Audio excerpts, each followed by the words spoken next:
got to the airport hotel, days in. And anyway, people were really nice. The Uber guy was really nice, and look at all my stuff I got here all packed up, ready to go. But I got to get up at 4:45, but you know what? I got to get in. I want to get in a half hour of this Alto Lab. I wasn't able to do it. I was running too late, too much stuff to do. So I'm going to work right now on getting 3 Alto Labs in, so a half hour's worth.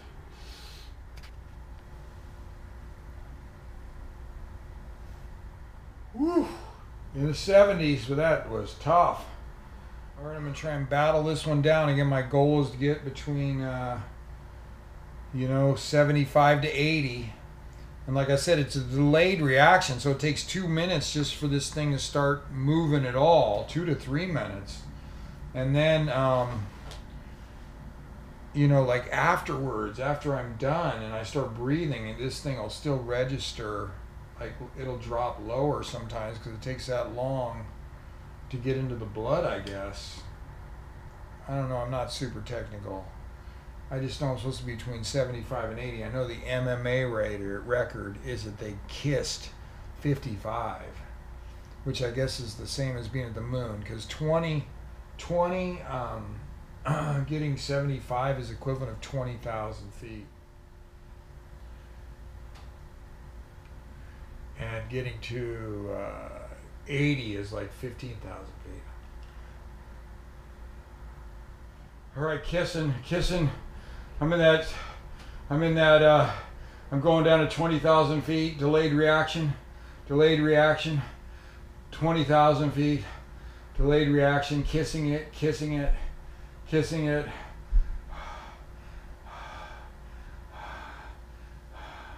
Starting to go back up.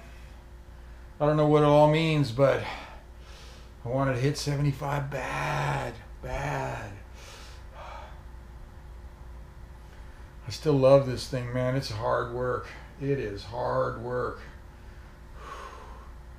And you know when I'm doing it at 11 o'clock at night and I got to get up at 4:45 in the morning that I want this bad.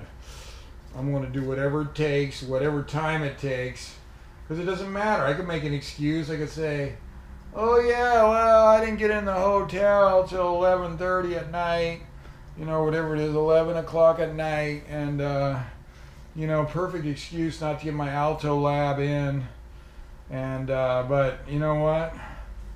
The universe doesn't give a crap about my excuses. If I don't finish these events because I was too lazy to do my altitude training, that's on me. Should have got out earlier anyway, should have figured out how to pack up quicker and get out earlier, and so no excuses, and I'll just sleep on the plane. But at least I'm blowing into it. Remember the other time I told you after that 7-hour run on Sunday, I couldn't blow into it at all. I had nothing left. Just a big week. Like I said, that was a 27-hour week last week.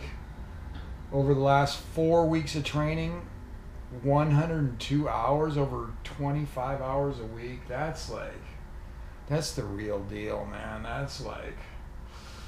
That's for me. I know that like I said, I know I'm giving it my all when I get my training up that high. I hope to work it up even higher eventually, to like over 30. Pro triathletes used to get up around 30. That was about what I heard. What I heard. I think I'll sleep good after this.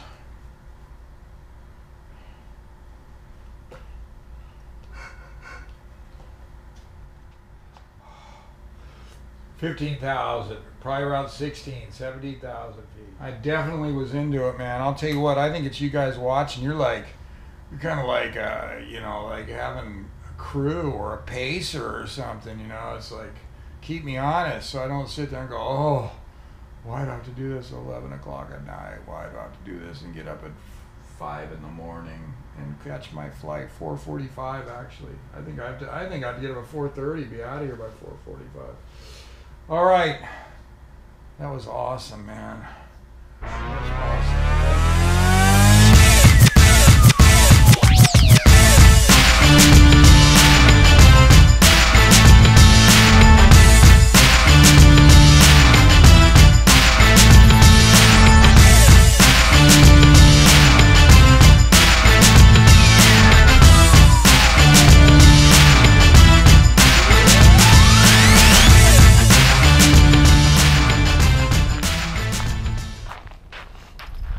All right, so I just arrived in International Falls. It's a long day in between, getting up really early and then flying all the way up here. And anyway, it just recently got snow. I guess they hadn't had much snow, and it got snow. And I've never been up here this early in the season, mid-December, and 17 degrees, man. But at least I don't feel like I'm gonna die. It's like you gotta break into this cold, And I always laugh because, we'll have 17-degree weather, which this would be great to race in, right? It's never like this during the race. It's either really cold or, last time I was here for, I don't know how many days, 7, 8, 9 days. It only snowed one time, and that was during the race. That's just how it is. Or it's super cold during the race, super snowy. It's always something, but I don't know, I just love it up here, man. It's just so extreme. My buddy Ray comes up. We're like the California kids keep coming out here. Ray's an awesome runner, and he lives up in Sacramento, and he keeps coming out here too. It's just I don't know, I just love it. People are really, really nice.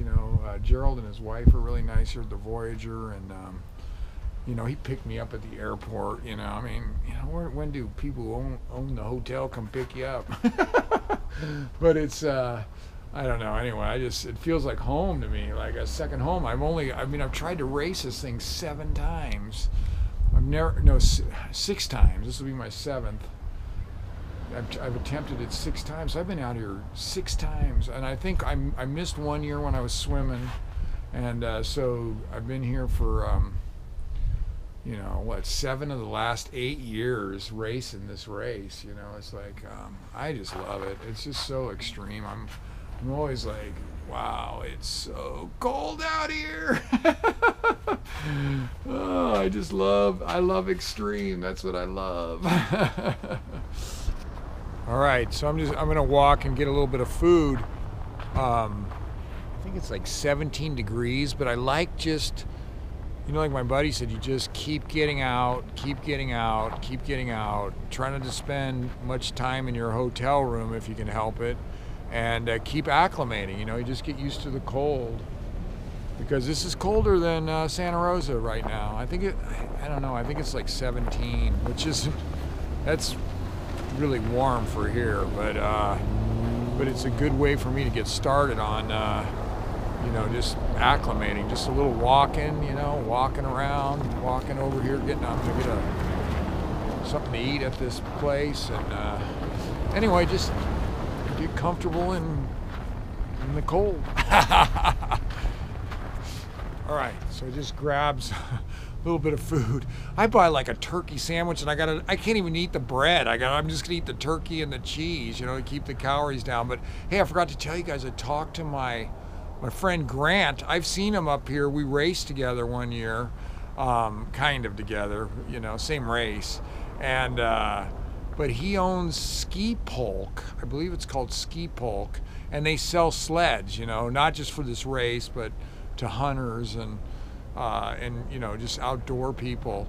And he was recommending, he goes, Bill, I got a sled that you might want to use. It's 5 pounds lighter, and similar size, similar everything, but just 5 pounds lighter. I'm like, he goes, a lot of people are using it in the race. I said, well, freaking send it over. I go, 5 pounds, that's got to add up, even if you're on the flat, Tuscobia's a lot flat, but you still are tugging it, And I said, man, that's free weight, that's free speed, 5 pounds. I go, get it over here, because I'm going to put an extra pair of shoes in there, which I'm going to lose a pound or so right there. So if I can pick up 5 on this, that sounds great, and that's what I'm here for, is to test the gear. So he said, yeah, he'd get it out tomorrow or the next day or something. I get it in a couple days. So I think that's awesome. I'm pumped up about my new sled.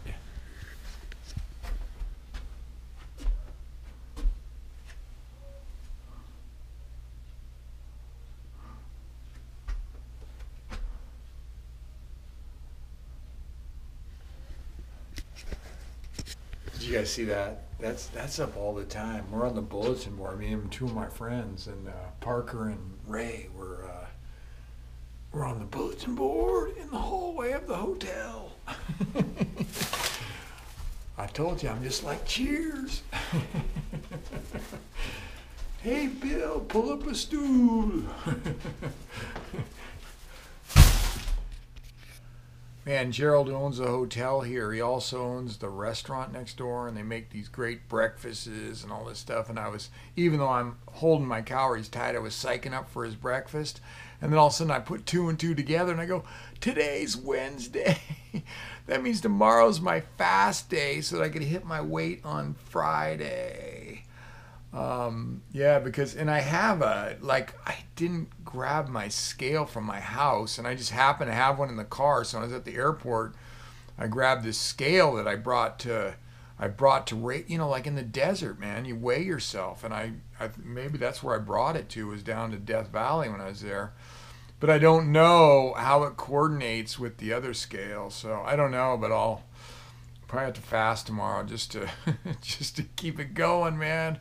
Just to keep it going for another week. I mean, I'm gonna run out of fast time because I'm getting really close to the race now. I mean, we're only a couple weeks out. So, but yeah, all of a sudden, because when you lose, now you're out of your routine, and you traveled and you did this and you did that, and you're hungry and you're not in your routine. Fact is, I'm not in my routine at all. So, but I guess if you don't eat, probably doesn't matter where you don't eat. I was thinking I don't really have a blender right now. I don't have protein shakes and all of this. I go, well, yeah, but if it's a fast day, there is none of that. You just don't eat nothing. So, well, we'll see. I'm going to try and step on that scale tomorrow and see how it looks. Maybe I don't have to do a whole fast day. Maybe I only have to miss dinner and lunch, and I could have breakfast next door. Maybe, I don't know. I got to step on that other scale that I'm not sure what it means. It's probably in the ballpark with the one at home. It's the same type of scale, so we'll figure it out. But all of a sudden I was thinking, damn, I was looking at his restaurant. I was going, yeah, I really want to eat here in the morning. And I'm like, oh, it's Wednesday. Only the last 9 Thursdays in a row I haven't eaten because I've been fasting. All right, we'll figure it out tomorrow morning, I'm sure. 10:30 Minnesota time, whatever time that is. Anyway, long travel day. Really like to go to bed, but I gotta get 3 rounds of my Alto Lab in. When I start to lay down, I go, I just can't, man. I'm on a mission. All right. 3 down. I'm gonna do 3 more. I don't have to get up early. Not like last night where I had to be up at 4 this morning or whatever to catch that plane. So I'd rather get my 6 in. I didn't think I had it in me, but we'll see. I kind of was fading a little bit on that one, but again, I don't know, the mental part of this game, if you could just hang in there on these harder, I mean, I call this a workout. I don't know. My run trainer calls, he says, oh, Bill, it's all workouts. It's all workouts. So I'm with him. This is hard work. All right. The fancy food log. I left on the really fancy food log on the airplane. I put in that little pocket, those little pockets, and it never came out. Anyway, I was at about 1,350 calories when I got up here, according to the fancy food log that is now, somebody's probably studying it in Delta Airlines. But I had 40% of a bar, beef jerky, turkey and cheese. And the total for the day, counting the fancy food log that's on the airplane, was 1,740 calories. So I have kind of a temporary X chart. It's my workout chart.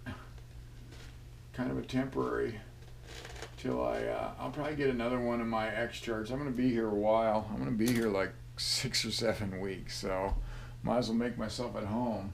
But at least this gives the idea that I was under 1,800 calories again.